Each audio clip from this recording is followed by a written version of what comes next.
Hello everyone, welcome back to my channel. So today I've come with a new video on the same topic that I've already started, light, and this is going to be the last part of this video. So today's topic is the most important topic since I'm going to cover the Cartesian system. You can already see all the arrangements that I've already made on the board. So let's proceed without wasting much time. Before knowing the Cartesian system, you have to know a small concept of mathematics, that is your coordinate system. In coordinate, we have the two lines intersecting each other, and this is basically your positive, this is negative, positive, negative. For knowing it a bit, means in a little bit details I have given in the video where I have explained motion in one dimension, the graphs. There I have spoken a bit on this thing, coordinate geometry. Okay, a very small detail I have given there, so you can check it out after watching or understanding the concept which I am going to say today. Okay, then you can clear the concept with the basic concept of coordinate in that chapter. Okay, so basically these are the four quadrants: first quadrant, second quadrant, third quadrant, and fourth quadrant. So these are the four quadrants that we have in our coordinate system. Okay. Now, in our Cartesian system, we have to know these terms. We have to use the abbreviations. Okay. Every abbreviation has its own distinct meaning. But when we are applying the formula, when we are doing the sum, we will be using the abbreviation and we will not be using its full forms. First is V. V is what? Image distance. U is object distance. O is object size or length of object. Then we have I is length of image or image distance. Image size. M is magnification. F is focal length. And there are two formula, out of which the first one is 1 by f equals to 1 by v plus 1 by u. What is this? Let me tell you. Don't be in a hurry. Okay? Relaxly, we will understand the concept. Very small concept and very easy concept. Today's video is going to be a short one. So, the first formula states that 1 by focal length f equals to 1 by v, that is 1 by image distance, plus 1 by u, that is 1 by object distance. Okay? So first I'll tell you for concave, then I'll tell you for convex. Now what does this Cartesian system do? For both the mirrors, formula remains the same. What will change is the sign. Either,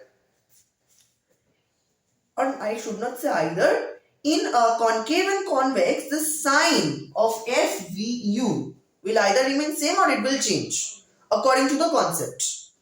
Okay. So plus and minus, these are the two things that is playing the full game here. Otherwise it wouldn't have played. We wouldn't have this chapter only. So using the coordinate system, we will derive our Cartesian system and apply or substitute sign to these three things. That is our motto, and that's how we will do our numericals. Okay. First is focal length. Now, how to judge the sign? Let's see. This is what? Pole. This is what? C. This is F, right? The distance between F and P is what? Focal length. In order to know or judge the sign, we have to travel from pole to that particular point. I repeat, in order to know the sign, we have to travel from pole to that particular line. Now this concept which I am going to tell you is written nowhere in the book. Rather it's not given in Google also. Okay. So the way I will explain, there are many ways to perceive this particular concept. But the way I have chosen to explain you, that is the easiest one. where 99% chance of making the mistake is reduced. And 1% lies in your hand, those who are prone to silly mistakes. Even I do make silly mistakes. Okay. So it's not in our hand. Silly mistakes are not in our hand. But yes, by following this particular concept, we can reduce the chances of making mistake and reduce the chances of confusion. Okay. So what did I say? In order to judge the sign, we have to travel from pole to that particular point. So at first, let's do that. I said focal length. In the previous video only I have said that is the distance between the principal focus and the pole. So in order to know the focal length, either we will travel from pole to focus to pole, or we can travel from pole to focus. And I said we will have to travel from pole to that particular point. So obviously we will travel from pole to focus. Let's travel. So this was my bus stand from where I took a car or a bus, whatever you say, and I traveled towards this point. What is this? F. I traveled towards this point F. So again repeating, I started off from pole, traveled till focus. Right? What is this direction? This is towards the negative direction. Again same. We are starting off from pole, going towards the focus, because according to the concept or according to the thing that I have already said previously or a while ago, that we have to travel from pole to that particular point. So from pole to focus gives us focal length. So we have to travel from pole to focus, and we have to see in which direction we are moving. We are moving towards negative direction. So for concave, my focal length is always negative. Always negative. Okay. Next coming to object. Or no, next coming to V, that is an image distance. Now, image can be formed anywhere, on focus, on center of curvature, between C and F, beyond C. I am taking it as between C and F. Anywhere image can be formed, right? Using the roots, or I've already shown you the ray diagrams in my previous video. You can refer to that. So again, this is the point. This is the point where my image is formed. This is the point. So we have to travel from pole to that point. We have to travel from pole to that point. This is my pole. I travel towards this point. This is my pole. I travel towards this point. Now why did I travel? Because I need image distance, right? If I am traveling from pole to this particular point, then what is it actually giving me? It is giving me the image distance. It is giving me the image distance, right? From pole to the point where the image is formed, that is your image distance. And if I travel from pole to that image point where the image is formed, we are getting two things. First of all, we are getting the distance, image distance, and secondly, we are getting the sign. That's why you have to understand in that way. Make concepts interesting, okay? So from pole towards the point we are traveling, in which direction? Towards the negative direction. So V is negative. Now there is a problem. V is negative because this is a real image. But we know for concave image, if we keep the object between focus and the pole, then the image is formed beyond the mirror or behind the mirror, right? At that point of time, it becomes virtual and it becomes erect. No problem. Apply the same concept. We started off from pole. This is my image distance. This is my image distance, right? We started off from pole and we traveled towards the image or towards the point where the image is formed. So from pole to the point where my image is formed, right? So this is basically what? Virtual image, right? So we are to travel from pole to the point where my image is formed. So in this direction we are moving. What is the direction? Positive direction. So V is plus V. So the sign that we have substituted is positive. So what is it actually? Virtual. So for concave, for real image it's minus, for virtual image is plus or positive. Next, coming to U. U is the object distance.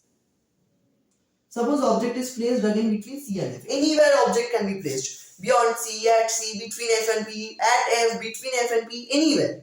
I have chosen this point.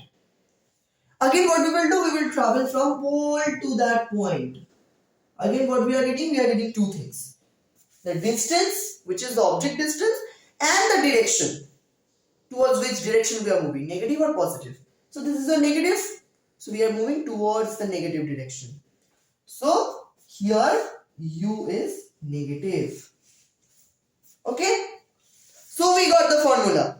Minus F equals to minus 1 by V, minus 1 by F equals to minus 1 by V or positive 1 by V minus 1 by U. Only this may vary according to the question. Otherwise, F and U is negative. Coming to convex. Basically for convex, one's formula remains the same, only a little bit change in sign. Coming to the focal length. This is the pole, focus, center of curvature. So what is happening here? We are moving from pole to focus. This will give our focal length.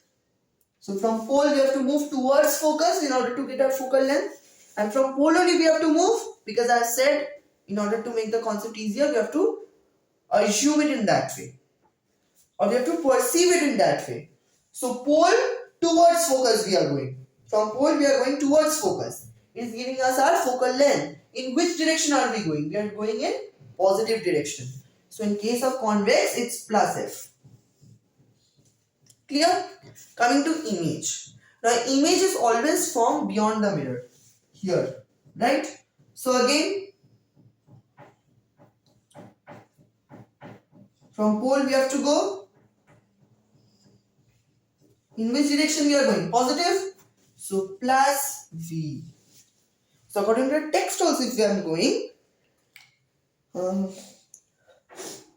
according to the text, then for convex the value of U is always negative, value of V is always positive. So U I did not come. I've said you about F and V. So for convex, F and V are always positive. And what about U? Obviously object will be placed in front of the mirror, right? Because if someone says that object is kept beyond the mirror, then it is, actually proved that the person who is saying either is a mad person or does not do anything. Because he or she does not have common sense only. I have saw many people saying this, that object is also kept beyond the mirror. Okay. So maybe it's a very childish thing. For us it's a very, boring kind of a thing. Useless. But according to them it's very interesting. Let's not go to it. So the object is always kept in front of the mirror. Be it convex, be it concave, be it a plane mirror. Plane mirror we have a different concept. Let me not say that. But object is always placed in front of the mirror. So if this is your point where the object is kept, then you have to again go from pole towards that object. Which direction? Negative. So minus U. So what is my formula? Positive 1 by F equals to positive 1 by V minus U. Okay. So this sign changes, minus U. Coming to the second formula. Let me write it here only.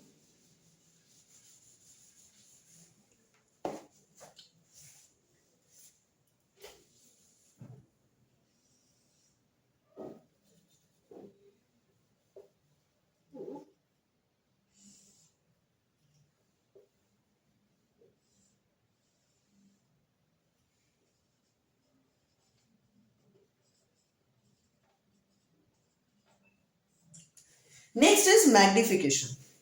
Magnification M. Okay, it's a small m. Okay.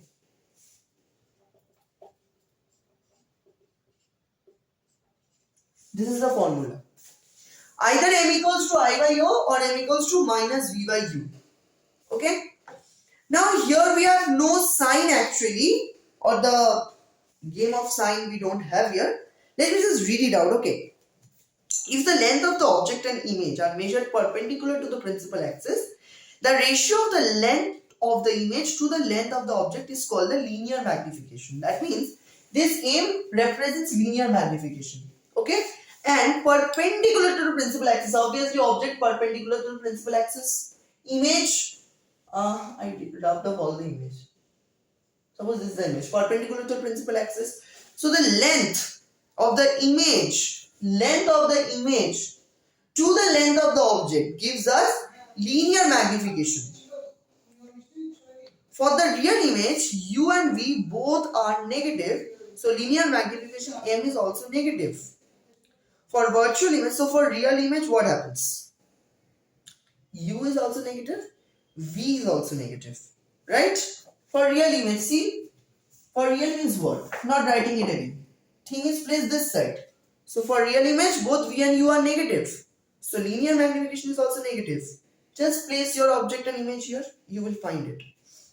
And v and u is what? Object and image distance. For virtual image, u is negative, but v is positive. So linear magnification m is also positive. A real image is always inverted while a virtual image is always erect. So note, in case of mirrors, planar spherical, the virtual image is obtained on the other side of the object. So u is negative and v is positive. And in case of concave, real image is formed on the other side of the object. This is in front of the mirror. So both u and v are negative. Okay. So here we don't have such concepts of magnification, but also we have to keep in mind that m equals to I by O and m equals to minus v by u. This is the formula. You will say, why this minus? From where did this negative sign came? It is the formula. You cannot change it, right? So that's all for today. One thing I would like to say, uses of concave mirror and uses of convex mirror. It was not in my scope, but since I saw it, let me tell you. Just the name, I will not explain you the concept. Uses of concave mirror, it is used as shaving mirror. Men uses as a reflector. As a reflector, which mirror is used? Concave mirror. And as a doctor's head mirror, like the dentists. And uses of convex mirror as a reflector in street lamps, as a rear view mirror, and that's it. We have no other example. So rear view mirror, vehicles, and as a reflector in street lamps. They are the uses of, means there convex mirrors are used. So, and three cases let me say. Number one, if the image is upright, straight, same size, and it does not change in size by moving the mirror towards any direction, then the mirror is obviously plane. In any direction you move, the image size is not going to be changed. When a mirror is concave, how can you be sure of the fact? You have to see that the image is upright, image is magnified, and it increases in size on small movement of the mirror away from the face. Like shaving mirror, here shaving mirror is the example. You are keeping your face in a particular position. I can tell you the position, but if I start telling that, I have to go in details. I'm not going into that detail. So from that you may assure that the mirror is concave. And if the object image is upright, diminished and decreases in size on a small movement of the mirror away from the face, then obviously the mirror is convex. Okay. So, and differences between concave and convex, you can obviously derive. I've told many points in my previous video also. I have not said in that way, but collecting the information from the explanation, you can form many points. So that was all for today. Hope you have liked my video. If you like my video, please like, share and subscribe it, and also press the bell icon. So till my next video, bye. And also in my next video, I'll try to come up with a practical video, or I'll start with an interesting concept. Let's see what we do. So bye.